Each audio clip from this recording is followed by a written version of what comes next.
श्री साईं चरित्र दर्शन अध्याय 32 गुरु महिमा वर्णन। वन में रहते हुए साईं बाबा को अकल्पनीय रूप से गुरु के दर्शन हुए। ये भक्तिपूर्ण कथा साईं ने हेमाड़ पंत को स्वयं सुनाई। इस कथा का वर्णन हेमाड़ पंत ने इस अध्याय में किया है। वेद वेदांगों के अध्ययन करने, श्रुति शास्त्र में पारंगत होने के पश्चात भी गुरु कृपा के बिना ज्ञान प्राप्त नहीं होता। ये संसार रूपी वृक्ष अत्यंत विस्तृत होते हुए जन्म मरण के शोक से युक्त है। ब्रह्म सत्य एवं सर्वाधार है, परंतु संसार मिथ्या एवं स्वप्न समान है। मुमुक्षों को संतों की शरण में जाना चाहिए। जो कहे वे सुनना चाहिए। कुतर्क खत्म करना चाहिए। अभिमान को पैरों के तले कुचल देना चाहिए, तभी वे संसार सागर पार कर सकेंगे। इस अर्थ को समझाने वाली एक सुखद कथा बाबा ने स्वयं कही। गंगा के दर्शन से पाप नष्ट होते हैं, चंद्रमा के दर्शन से उष्णता नष्ट होती है, परंतु साईं के मुख से निकले शब्द सुनने से पाप एवं संताप दोनों ही नष्ट हो जाते हैं। बाबा कह रहे थे, एक बार हम चारों लोग पोथी पुस्तक पुराण पढ़कर ज्ञान संपन्न होकर ब्रह्म की व्याख्या करने लगे। आत्मने आत्मन, स्वयं का उद्धार स्वयं करो। इस अर्थ को समझाने वाले भागवत गीता के वचन को लेकर एक बोला, इसका अर्थ है दूसरे पर आश्रित रहना सर्वथा अयोग्य है। उस पर दूसरा बोला, जिसका मन स्वयं के अधीन हो वह धन्य है। संकल्प विकल्प नहीं के बराबर होने चाहिए। इस पर तीसरा बोला, नित्य एवं निर्विकार ही है, इसलिए नित्य क्या अनित्य क्या, इस पर लगातार विचार करना चाहिए। चौथे को पुस्तकीय ज्ञान पसंद नहीं था। वे शास्त्रों द्वारा निर्धारित आचरण करके पंच प्राण गुरु चरणों में समर्पित करने के लिए तैयार था। वह कहने लगा, गुरु ही परमात्मा है, वही चराचर में भरा हुआ है। हमें ऐसा विश्वास करने के लिए अपार निष्ठा की आवश्यकता है। उसके लिए शुद्ध भाव रखने वाला साधना चाहिए। इस प्रकार चारों विद्वान शोध करने लगे। तीनों के मन में ये इच्छा थी कि स्वयं की बुद्धि से ही स्वतंत्र ज्ञान प्राप्त हो। हम चारों को वन में घूमते हुए लमाण जाति का एक बंजारा मिला। उसने हमें पूछा, तेज धूप पड़ रही है, आप चारों किस लिए एवं कहाँ तक जा रहे हैं? उस पर हमने कहा, वन वनांतर में हम शोध करने जा रहे हैं। हम किसी बात का शोध करने निकले हैं। उस बंजारे ने पूछा, किसका शोध कर रहे हैं? हमने कहा, ये बात गुप्त है। इस पर वे बंजारा बोला, ये वन दुर्गम है, घने जंगल में घूमते हुए कोई पथ प्रदर्शक भी साथ ले लेना चाहिए। भरी दोपहर में ये साहस क्यों कर रहे हैं? अपना गुप्त अर्थ ना बताएं, परंतु यहाँ बैठे मैं जो भाकरी का टुकड़ा दे रहा हूँ वे खाएं, पानी पिए एवं मन में सबूरी रखकर ही आगे बढ़े।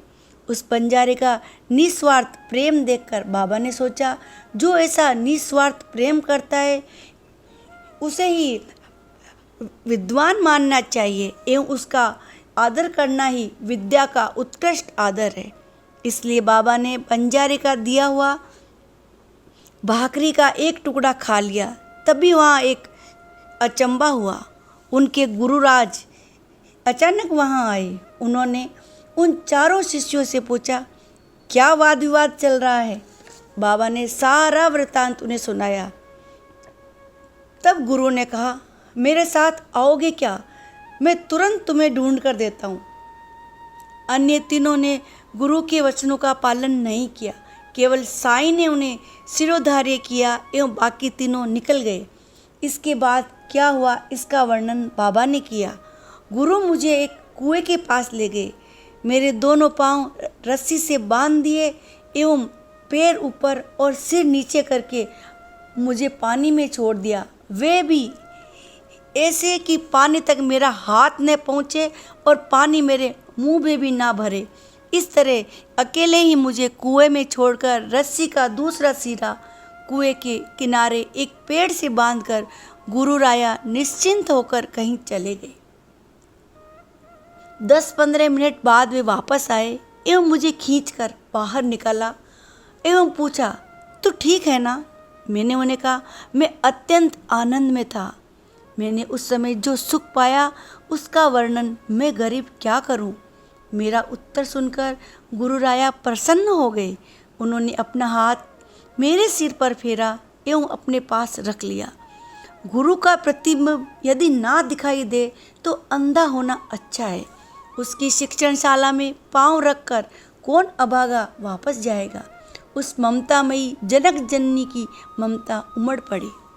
बाबा अपने गुरु की अद्भुत शाला का वर्णन करते हुए कहने लगे, मेरे मन के साथ साथ अन्य सभी इंद्रियां अपने स्थान से हटकर अपने लक्ष्य की ओर ध्यान करते हुए एकत्र हो गई। केवल गुरु ही ध्यान दृष्टि में है, गुरु के सिवा अन्य कुछ भी सत्य नहीं। ऐसा महसूस करने का नाम ही लक्ष्य है। गुरु के स्वरूप का ध्यान करते समय बुद्धि एवं मन कुंठित हो जाता है, इसलिए अंत में निशब्द मौन धारण करके ही गुरु को प्रणाम करना चाहिए। बाबा ने आगे अपने गुरु के विषय में बताया, मेरे गुरु ने मुझे ज्ञान का भंडार दिया है, जिसके कारण मुझे उन्हें ढूंढना नहीं पड़ता। मेरे गुरु की कृपा के फलस्वरूप अर्थ स्वयं ही मेरे सामने प्रकट हो गए, नीचे सिर एवं ऊपर पैर। इस तरह जब मेरे गुरु ने मुझे उल्टा लटका दिया था, तब मुझे जो आनंद प्राप्त हुआ वो मेरे गुरु ही जानने में सामर्थ्यवान है। संतों के सानिध्य का संकेत विपरीत ही होता है। ये अनुभवजन्य ज्ञान है। यहाँ निष्ठा एकमात्र प्रमाण है एवं गुरु कृपा ही एकमात्र साधन है। कर्मठ व्यक्ति के लिए कर्तव्य अकर्तव्य का बंधन होता है, तो ज्ञानी को ज्ञान का अभिमान होता है। योग्य को दंभ की ग्लानि होती है, पंडित की आंखों में गर्व की झलक होती है। ये अभिमान के प्रत्यक्ष प्रतीक है। ज्ञानी उसे देखकर भाग जाता है। इनकी संगत में वह नहीं रहता। ज्ञानी कहता है, मुझे छोड़ दूसरा कौन ईश्वर है। मैं सही अर्थों में ज्ञान संपन्न हूँ, चैतन्यवान में ही हूँ। परंतु सच्चा भक्त अपनी भक्ति भाव में ज्ञान की प्रशंसा की शोभा यात्रा नहीं निकालता। जो 4 लोग कुछ खोज रहे थे, वे सभी कर्मठ विद्वान थे। विद्वता का घमंड उनके मन में था। शब्द ज्ञान का खेल खेलते हुए उनमें ईश्वर के विषय में चर्चा हो रही थी। अपने ज्ञान के बल पर ईश्वर कैसा है, कहाँ रहता है, उनको कैसे एवं किस युक्ति से प्राप्त होता है, ये चर्चा का विषय था। उन चारों में एक साईं थे। वे वैराग्य एवं विवेक की मूर्ति थे। वे स्वयं ही पर ब्रह्म थे। फिर उन्होंने उन चारों के साथ भाग लेकर ए विवेक का आश्रय क्यों लिया, ये आशंका श्रोताओं के मन में होगी। इसका उत्तर ये दिया गया कि लोगों को एकत्रित करने के लिए भक्तों के उद्धार हेतु साईं समर्थ ने यह हीनत्व स्वीकार किया। वे स्वतः अवतार पुरुष थे। उन्होंने वन में मिले बंजारे को पूज्य माना। उसका दिया हुआ भाकरी का टुकड़ा खाकर अन्न ब्रह्म की महानता का गुणगान किया। जो उसकी अवमानना करता है उसकी कैसे हानि होती है, यही सिद्ध करने के लिए ये 4 विद्वानों की कथा कही गई। धर्म, अर्थ, काम, ये 3 पुरुषार्थ श्रम करने के बाद ही प्राप्त होते हैं, परंतु चौथा पुरुषार्थ अर्थात मोक्ष गुरु के बिना कितना ही श्रम कर ले तो भी प्राप्त नहीं होता। शिरडी जाकर देवी के भक्त देवी की स्तुति करते एवं भवानी माँ की स्तुति कर अतिशय प्रेम पूर्वक बाबा से भिक्षा मांगते थे।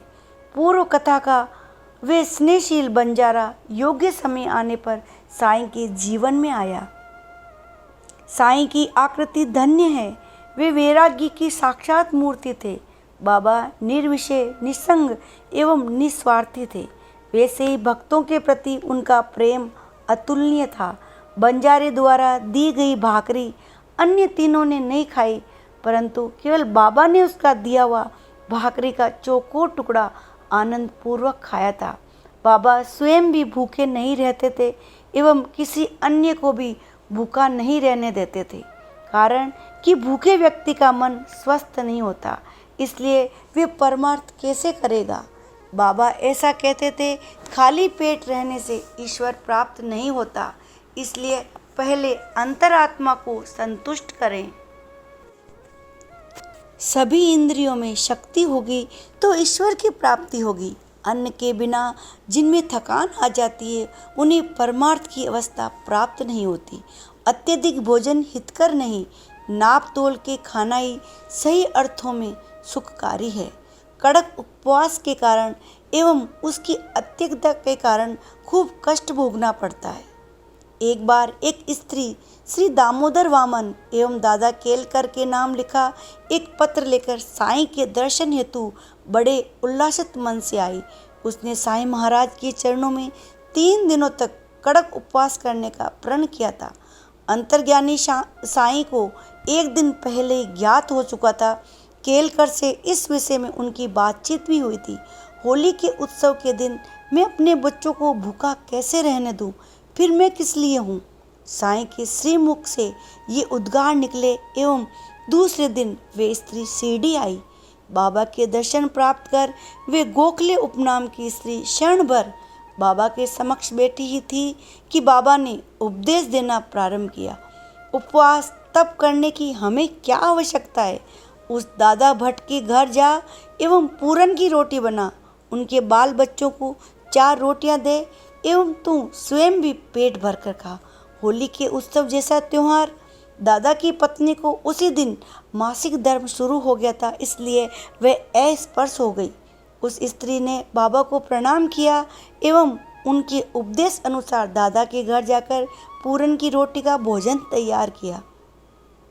दादा के घर सभी को भोजन परोसने के बाद उन्होंने स्वयं भी भोजन किया।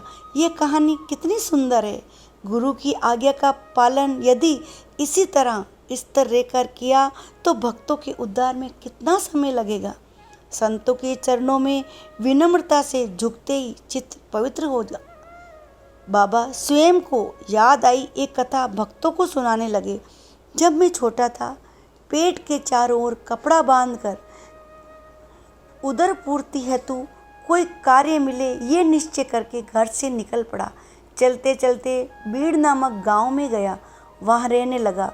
मेरे फकीर की बड़ी निराली योजना थी। मुझे वहीं जरी का काम मिल गया। मेरा मन प्रसन्न हो गया। मैंने भी अथक परिश्रम किया। मेरा सारा श्रम सफल हो गया। मेरे फकीर का पराक्रम सुनो।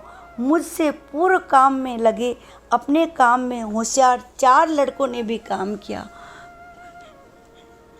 उन्हें भी उस समय मापा गया। एक को 50 रुपये, दूसरे को 100 रुपये, तीसरे को 150 रुपये का काम किया था, परंतु मेरा काम उन सब से दुगने रुपये का हुआ। मेरी होशियारी देखकर मेरे मालिक को बहुत प्रसन्नता हुई। उसने मेरा सम्मान करते हुए मुझे बड़े प्रेम से एक पोशाक भी दी, सिर पर बांधने के लिए पगड़ी एवं कंधे पर डालने के लिए एक शॉल भी दी। मैंने वे वस्त्र जैसे दिए थे वैसे ही बांध कर रख दिए। किसी के देने से किसी की कितनी पूर्ति होगी, कितना भी दिया तो कम ही पड़ता है, परंतु मेरे सरकार अर्थात परमात्मा जब देना शुरू करते हैं तो उनका दिया हुआ सृष्टि के अंत तक समाप्त नहीं होता। ईश्वर का प्रदान करना अतुलनीय एवं अंतहीन है। मेरा परमेश्वर मुझे ये ले जा ऐसा कहता है, परंतु सभी मुझे दे दे कहते हैं। कोई भी मेरे शब्दों पर ध्यान नहीं देता, एक भी बात ध्यान से नहीं सुनता। मेरा खजाना भरा हुआ छलक रहा है, कोई गाड़ी नहीं लाता। खोद कहने पर भी कोई खोदता नहीं, कोई भी प्रयत्न नहीं करता। मैं जो कहता हूँ, मेरे शब्द रूपी खजाने को खोदो और गाड़ी भरकर लूट ले जाओ। जो माँ का सच्चा बेटा है वही भंडार भर सकता है। मैं कभी भी कहीं भी जाता हूँ, किसी भी जगह जाकर बैठ जाता हूँ, परंतु मेरा मन माया में फंसा नहीं रहता। अपने भक्तों को मैं रात दिन चिंता मुक्त करता हूँ। जो जो जैसा करेगा वो वैसा वैसा भरेगा। मेरे वचन जो ध्यान में रखेगा उसे अपार सुख प्राप्त होगा। ओम साईं राम।